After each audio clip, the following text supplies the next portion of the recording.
ये है आपकी एक्सरसाइज 1.2। इसका पहला सवाल, किसी स्कूल में 4 दिन के लिए एक पुस्तक प्रदर्शनी का आयोजन किया गया। पहले, दूसरे, तीसरे और अंतिम दिन खिड़की पर क्रमशः 1094, 1812, 2050 और 2751 टिकट बेचे गए। इन 4 दिनों में बेचे गए टिकटों की कुल संख्या ज्ञात कीजिए। जैसे आपके स्कूल में कोई प्रदर्शनी लग रही है, उसका टिकट लगा दिया जाए। पहले दिन टिकट बिके 2, दूसरे दिन बिके 3, तीसरे दिन बिके 4, चौथे दिन बिके 5। तो 4 दिन में कुल कितने टिकट बिके? हाँ बेटा बता बता। गलत बेटे, ये नहीं, आप बोलिए यही है बेटे, आपने सुनना चाहिए। अगर मैं बोल क्या रहा हूँ, आप उत्तर क्या दे रहे हैं? मैंने पूछा पहले दिन टिकट बिके 2, दूसरे दिन बिके 3, तीसरे दिन बिके 4, चौथे दिन बिके 5। कुल कितने टिकट बिके? 9। हाँ आप बता। 14। आपने इस तरह से ध्यान रखना, समझे? पहले आप प्रश्न को समझो फिर उत्तर दो। तो पहले दिन टिकट बेचे गए 1094, दूसरे दिन बेचे गए 1812, तीसरे दिन टिकट बेचे गए 2050, चौथे दिन टिकट बेचे गए 2700। क्या होगा कुल टिकट? इन चारों को हम जोड़ लेंगे। 4 2 6 1 7, 8 1 9 1 10 और 10 20, हासिल 2, 8 और 10 और 7 17, हासिल 1 1 1 2 1 3 2 5 2 7, 7707 कुल 4 दिनों में टिकट बेचे गए।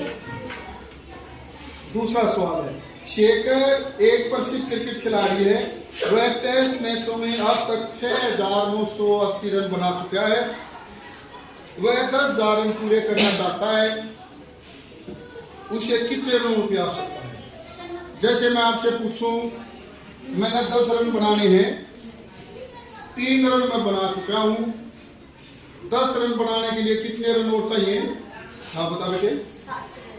7। कैसे निकाला? शाबाश शाबाश। हाँ?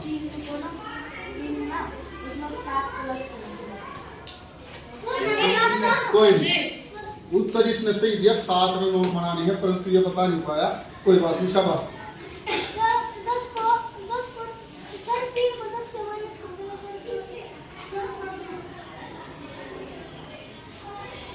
जितने बैठ जाओ, रन बनाने हैं 10, बनाए 3। जितने बनाने हैं उसमें से जितने बनाए वो घटा दिए। 10 में से 3 घटाए 7। इस प्रकार शेखर रन बनाना चाहता है 10,000। शेखर ने रन बना चुका है 6980। अब कितने रन और बनाए कि 10,000 रन पूरे हो जाएं? 10,000 में से 6980 घटा दिया। जितने रन बनाना चाहता है उसमें से जितने रन बनाए वो घटा दिए।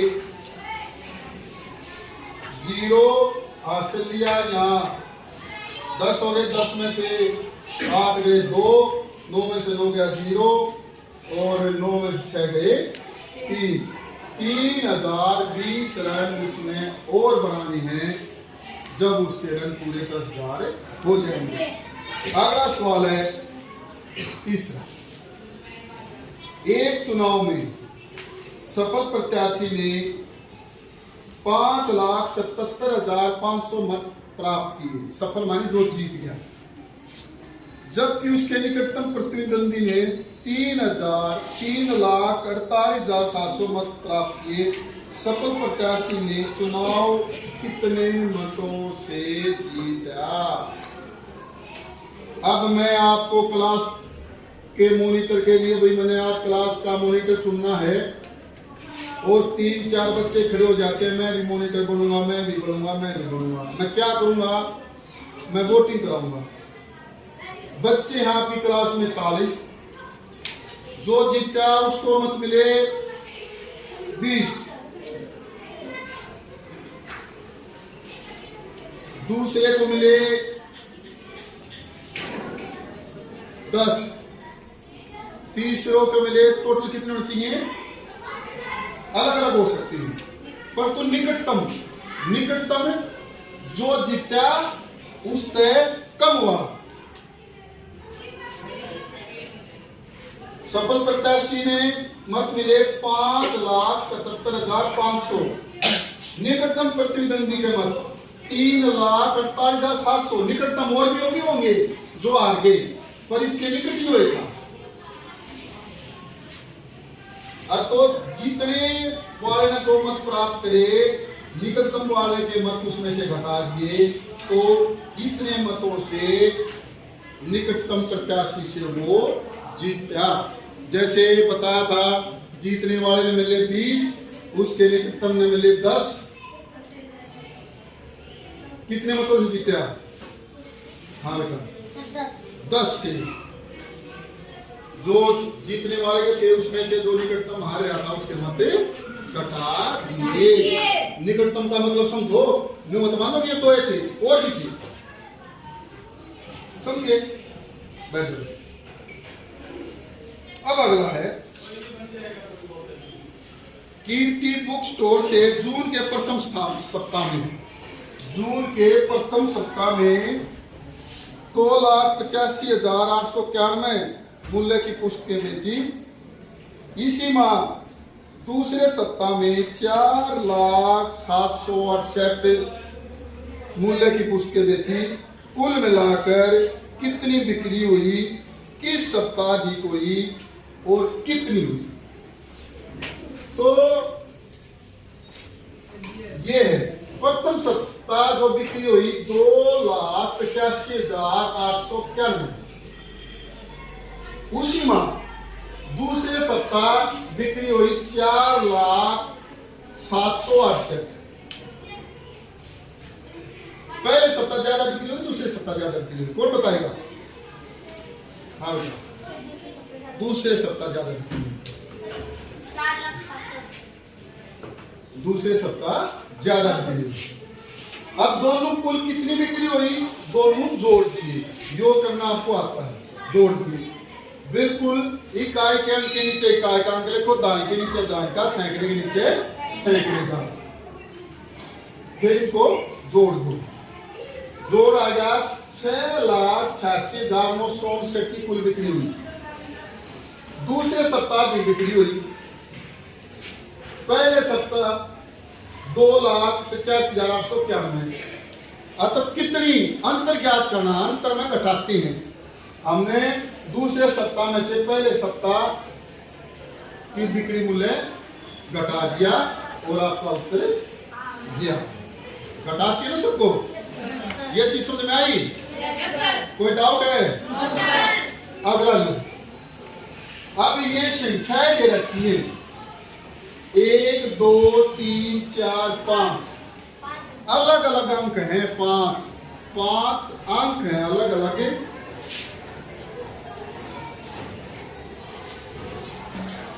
या संख्या है 6, या संख्या 2, या संख्या 7, या संख्या 4, या संख्या है 3, अलग अलग होगी। अब इसके द्वारा आपने 5 अंकों की बड़ी से बड़ी संख्या लिखनी है।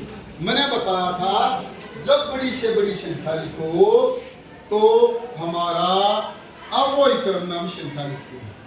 सबसे पहले बड़ा, फिर उससे छोटा, फिर उससे छोटा, फिर उससे छोटा। समझे?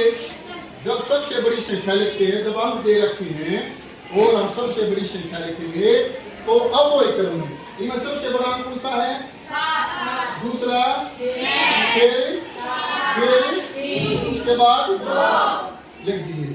अब सबसे छोटी संख्या आरोही क्रम को उल्टा कर दिया। ये जो अवरोही क्रम था, इसको उल्टा कर दो, आरोही क्रम में लिख दो।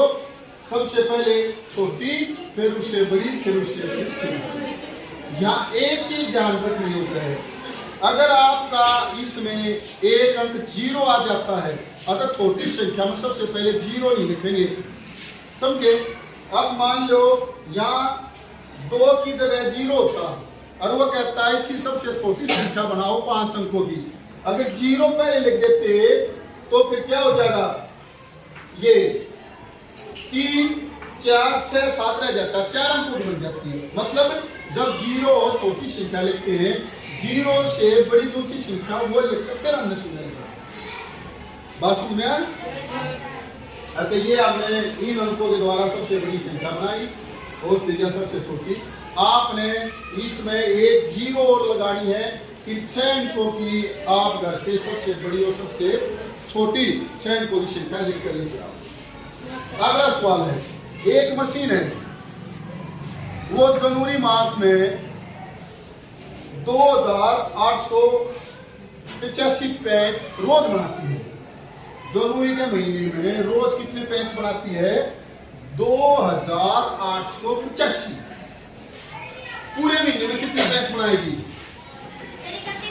गुणा कर देंगे। ताली बजा बच्चे के लिए।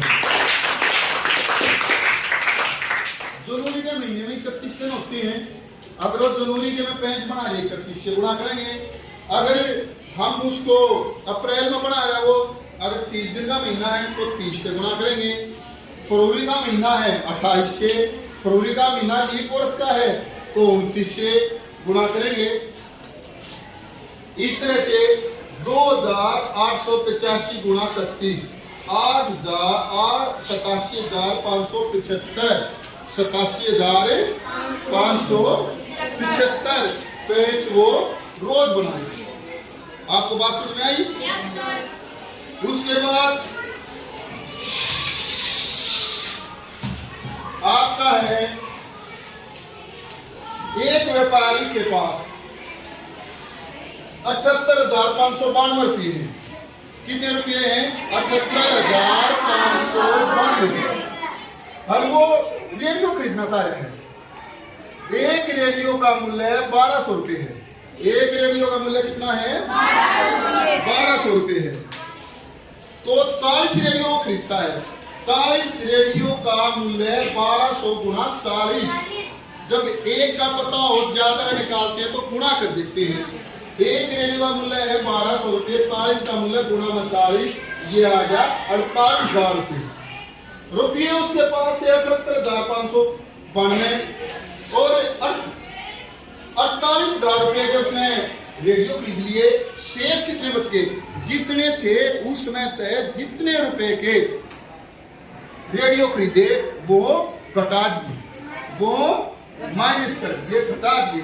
व्यापारी के पास शेष राशि 78,592 घटा 48,000 बच गई 30,592। अब आपका लास्ट सवाल है। मैंने आपको गुणा करने के लिए एक सवाल दे दिया, भाई 7,236 को 56 से गुणा करो, और आपने 56 की जगह 65 लिख दिया। 56 से गुणा जिसने किया 7,236 गुणा 56, उसका आंसर आया 4,05,216। और जिसने 65 से गुणा कर दिया उसका आंसर आया 4,70,340। उत्तर 65 से गुणा करने पर ज्यादा आया, 56 से गुणा करने पर ज्यादा आया? 65 से गुणा करने। अब अंतर हो गया, जो अंतर बताओ भाई। जो ज्यादा आया उसमें से कम का घटा दिया, 65,124। इसमें आपने गुणा करने की जरूरत नहीं थी। नीचे दूसरा तरीका है, क्या था? मैंने बोला 7,236 को 65 से गुणा किया, गलती से 7,236 को 56 से गुणा कर दिया। अब तो इसमें 7,236 दोनों जगह है ना, दोनों जगह है, तो हमने ये दो कॉमन ले लिया। कॉमन का मतलब भाग दे दिया। जब भाग दिया 7,236 से एक हो गया, 1 गुणा 65 घटा 1 गुणा 56। पता लग गया?